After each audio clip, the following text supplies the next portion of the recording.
बाहर प्राणघाती खरा पूरा ओडिशा तातीरे वर्तमान जलुछि टाई टाई खरा समस्त को अस्तव्यस्त करुछि आउ राजधानी रे मध्य आज गरम सांग को असह्य गुळुगुळी अनुभूत होउछि। भुवनेश्वर 44 डिग्री पाखापाखि दिनर तापमात्रा हो जाई पारे एभली आकलन मध्य करा जाउछि। दिन 11:30 39.8 डिग्री सेल्सियस थिला भुवनेश्वर तापमात्रा 6 तारिख पर्यंत राज्य में अधिकांश स्थान में तापमात्रा 40 डिग्री सेल्सियस उपर रहिबो बोली कहा जायछि। आउ आहुरी 2 दिन जाए ये तातीर निस्तार नाही बोली सूचना रही। दिनर तापमात्रा स्वाभाविक 3 ରୁ 5 डिग्री सेल्सियस बेसी रही पारे। 6 तारिख जाए हिटवेव वार्निंग जारी करछि आंचलिक पाणीपाग केन्द्र। हिटवेव ने 14 जिला को येलो वार्निंग जारी करा जायछि। खोर्धा, कटक, केन्दुझर, बौद्ध, मालकानगिर, नयागढ़, अनुगुल, बलांगीर, कंधमाल, बालेश्वर, भद्रक, जाजपुर एवं झारसुगुड़ा और मयूरभंज जिला को येलो वार्निंग जारी होईछि। सेहीपरि सुंदरगढ़, बलांगीर, केन्दुझर, मयूरभंज, संबलपुर, मालकानगिर, नयागढ़ और बौद्ध जिले में उष्म तापमात्रा जारी रहिबो बोली कहा जायछि।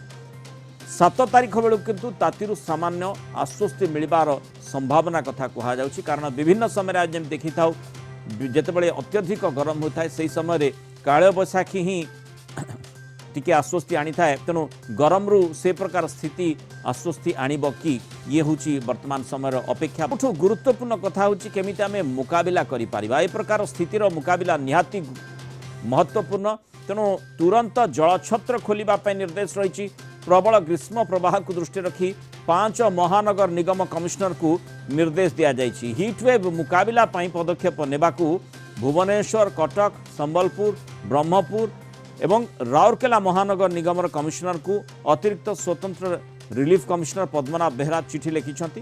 छक जागा, बस स्टॉप एवं गहली स्थान रे जलछत्र खोलिबा सह सबु प्रकार प्रतिषेधक व्यवस्था करने को निर्देश रही। अधिक आलोचना करबा आम सहित पाणीपाग विशेषज्ञ देवाशीष जेना जोड़ी। देवाशीष स्वागत करेंगे आलोचना को। एते गरम कौन पाई मार्च मासरे विशेषकर आम देखो फेब्रुआरी शेष आड़ को हठात गरम आरंभ हो गला। मार्च सारा पूरा गरम रहिला और एप्रिल मास मध्य पूरा आरंभ रु जो भली भाव जलिलानी। राजधानी तापमात्रा कहा जाउछि कुआडे 44 डिग्री मध्य छुई जाई पारे। ए प्रकार हठात गरम काहे? आज्ञा नमस्कार। देखंतु वर्तमान सेपरी जेहेतु बादल सृष्टि जनित प्रक्रिया जोड़ा सब थाए भारत वर्ष परिप्रेक्षी रे अनुपस्थित अछि मुख्यतः। ता सहित आपण जदि देखिबे एमजीओ फैक्टर मध्ये वीक अछि। एमजीओ जोड़ा कि तरंगायित वायु बंगोपसागर पर अरब सागर रे घनीभूत होई कि बादल सृष्टि करे सेटा मध्ये वीक अछि। एवं ऋतुकालीन गुरुचाप बलय भारत परिप्रेक्षी रे जोड़ा थाए वर्तमान नॉर्मली सेटा मध्ये उपस्थित अछि। जार प्रभाव रे आपनर सिंकिंग पैटर्न बा ऊपर वायु तलमुहा जो हुए साधारणतः वायु ऊपर तलक आसे तार प्रभाव रे आपनकर वर्षा जनित प्रक्रिया कम होउची। जदियो गुरुचाप बलय बंगोपसागर रे अछि समुद्र रु मॉइस्चर फीडिंग होउची ओडिसा को देन भी आपनकर वर्षा जनित प्रक्रिया नाही। किंतु आगामी दिन मानकरे जो ऊपर लेवल रे गुरुचाप मध्य माने आपनकर 700 हेक्टोपास्कल रे गोटे गुरुचाप बलय बा 3 ରୁ 4 किलोमीटर वायुमंडल रे थाए गुरुचाप सेटा टिके आस्ते आस्ते वीक हबो। तार सहित वर्तमान बादल सृष्टि जनित प्रक्रिया स्टार्ट होवार चांसेस रहुछि 6-7 बेलू को। गोटे विंड डिस्कंटिन्यूटी पैटर्न आपनकर मध्य भारत रु दक्षिण भारत जाई जाईछि। तार सहित गोटे वेस्टर्न डिस्टर्बेंस आपनकर 7 बेलू को मध्य भारत पाखपाखी अंचल को आसीबार संभावना रहुछि। जार प्रभाव रे ओडिसा रो अधिकांश अंचल रे 7-8 इंपैक्ट बहुत मात्रा रे पड़िबार संभावना अछि और किछि जगह रे कुआपथर एवं गस्टिंग विंड मध्य हेबार चांसेस रहिछि मुख्यतः। आज्ञा किंतु ये जो गरम कथा आउ 2 दिन हिटवेव कंडीशन रहिबो अर्थात बिल्कुल तारी भितर कोनोसी पागरे परिवर्तन हेबो नाही ना। वर्तमान जो 3 दिन हिटवेव कंडीशन रहबो गोटे दुटी जगह रे आइसोलेटेड थंडरस्टॉर्म हेई पारे किंतु मेजर इंपैक्ट नहीं।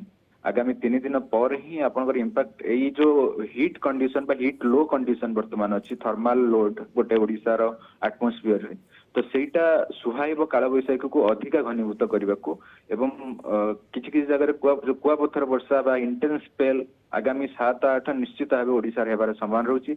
अधिका इंपैक्ट आपनकर 7 तारिख दिन उत्तर जिल्ला बा उत्तर आभ्यंतरीण जिल्ला एवं 8 तारिख दिन आपनकर उत्तर उपकूल जिला मानकर पड़ी पारे तो 7-8 निश्चित भाव ओडिशार अधिकांश जिला माने काल बैशाखी सम्मुखीन करिवे बोली संभावना रहउची। एमिति किछि अछि कि जेतेबेले अत्यधिक गरम अनुभूत होउछि ता परवर्ती समय जो काल बैशाखी रहबो तार बेसी प्रभाव रहिबो, बेसी तांडव रचि पारे, वर्षार मात्रा मध्य अधिक होई पारे।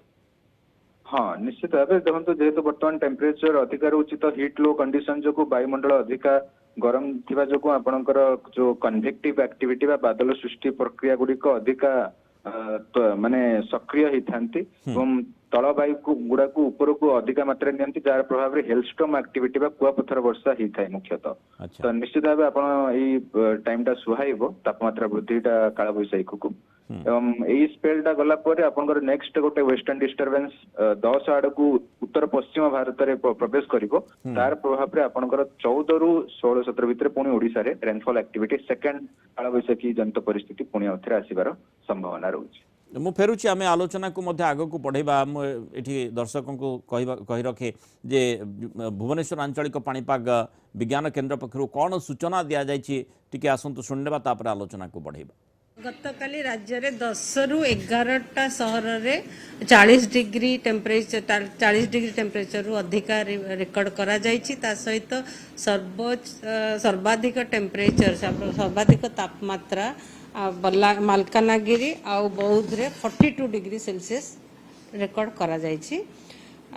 सेतिपाई टेम्परेचर रेकर्ड आ सहित बारिश वर्षा भी रेकर्ड करा जायछि 18.2 मिलीमीटर बलांगीर डिस्ट्रिक्ट रे रेकर्ड करा जायछि। एबे जो 10टा रु 11टा सहर रे 40 डिग्री रु अधिका जायछि।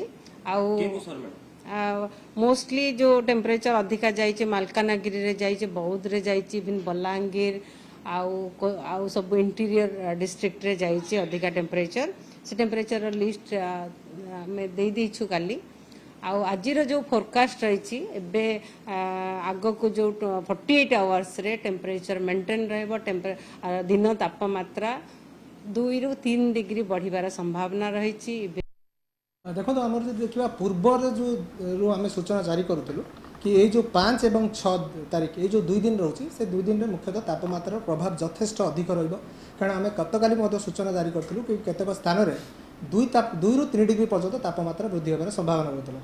आज यदि देखा आम भुवनेश्वर में पाखापाखि 11:30 सुधा 39.8 डिग्री जोटा कि चलित सीजन रे भुवनेश्वर सर्वोच्च तापमात्रा आम कहीपर कि आम जो पूर्वानुमान रही आज भुवनेश्वर खास करके पाखापाखि 44 डिग्री तापमात्रा छुईबार संभावना हुए तो ताठू अधिक रेकर्ड हो पारे कारण बर्तमान जो रोचे वायु चलाचल रोचे देखिए वायुमंडल खास करके तल भाग में आम सकाळ समय पश्चिम दिगरू रोला बर्तमान समय उत्तर पश्चिम दिगरू पवन रोचे पवन मात्रा जदि अधिक रोचे जेहेतु बर्तमान शुष्क वायु रोचे यह गरम वायु तेणु ये जो तापमात्रा आम जो रोचे सूर्य किरण तीव्रता यथेष्ट अधिक अच्छी ये शुष्क वायु सूर्य किरण प्रभाव में आसिक आम अधिक उत्तप्त हो जहाँ प्रभाव में आम आज जो पूर्वानुमान रही भुवनेश्वर 44 डिग्री कि सामान्य अधिक तापमात्रा रेकर्ड होगार संभावना रही।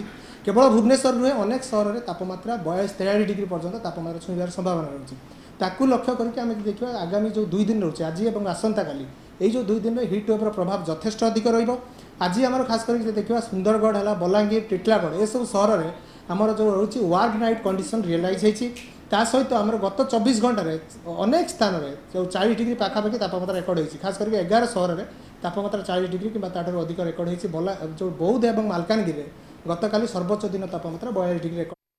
देवाशीष सब जो भाव में आंचलिक पाणीपाग विज्ञान केन्द्र पक्षर जहाँ सूचना रही जहाँ आम देखुले उत्तर पश्चिमा वायु तार प्रभाव रे जो शुष्क वायु रही से गरम बेसी बढ़ुची कि आउ जो भाव में माने आमे आपण सूचना दौले जो प्रकार सूचना भी रही मुझे देखुली अंतर्जातीय पाणीपाग विज्ञानी जासन निकोल्स जो प्रेडिक्शन रही तारी भितर जो वेस्टर्न डिस्टर्बांस कथा कहुच्छी माने भूमध्य सागर निकटरू जो western disturbance T Iraq Iran एवं सेपटे साउदी अरेबिया पाकिस्तान एवं भारत को मध्य प्रभावित करिवो सेइथिपाई आसंता सप्ताह वर्षार कथा वर्षार संभावना कथा मध्य कहुच्छी कि ନିଶ୍ଚିତ ଭାବେ ଦେଖନ୍ତୁ ବର୍ତ୍ତମାନ ଏଇ ସାତ ପରଠୁ ଆପଣଙ୍କର ଗୋଟିଏ ଦୁଇଟି ସପ୍ତାହ ବର୍ଷା ଜନିତ ସ୍ଥିତି ଭାରତର ଅଧିକାଂଶ ଜାଗାରେ ରହିବାର ସମ୍ଭାବନା ରହୁଛି ଯୋଉ ବର୍ତ୍ତମାନର ୱେଷ୍ଟର୍ଣ୍ଣ ଡିଷ୍ଟର୍ବାନ୍ସ 6-7 ବେଳକୁ ଆପଣଙ୍କର ଇମ୍ପାକ୍ଟ ପଡିବ ତା ପରବର୍ତ୍ତୀ ସମୟରେ ବର୍ତ୍ତମାନ ଯେପରି ଆପଣ କହୁଥିଲେ ଭୂମଧ୍ୟ ସାଗର ବା ଇରାକ ପାଖରେ ଅଛି ବର୍ତ୍ତମାନ ଗୋଟେ ୱେଷ୍ଟର୍ଣ୍ଣ ଡିଷ୍ଟର୍ବାନ୍ସ ଆଗାମୀ ଦିନରେ ଫର୍ମେସନ ହେଇକି ଆସିବ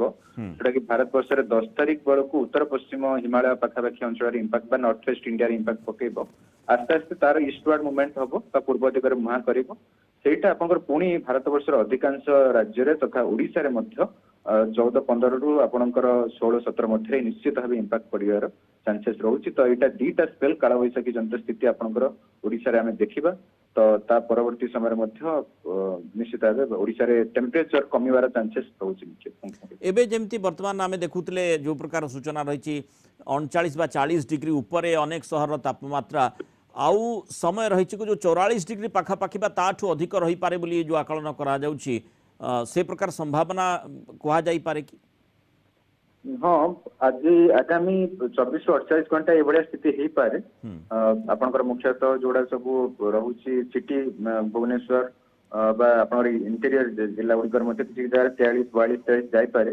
ଭୁବନେଶ୍ୱରରେ ଯେହେତୁ ସିଟି ରହୁଛି ତ ନିଶ୍ଚିତ ଭାବେ 43-44 ମଧ୍ୟ ଛୁଇଁପାରେ ସେଟା ତ ଆଗାମୀ 2-3 ଦିନ ପରେ ଆପଣଙ୍କର 7 ତାରିଖରୁ ନିଶ୍ଚିତ ଭାବେ ଟେମ୍ପରେଚର ଫଲ୍ ହେବାର ସମ୍ଭାବନା ଯଥେଷ୍ଟ ରହିଛି ବହୁତ ବହୁତ ଧନ୍ୟବାଦ ଶ୍ରୀଯୁକ୍ତ ଦେବାଶିଷ ଜେନା ଆମ ସହିତ ରହିଥିବାରୁ ଏବଂ ମତାମତ ରଖିଥିବାରୁ।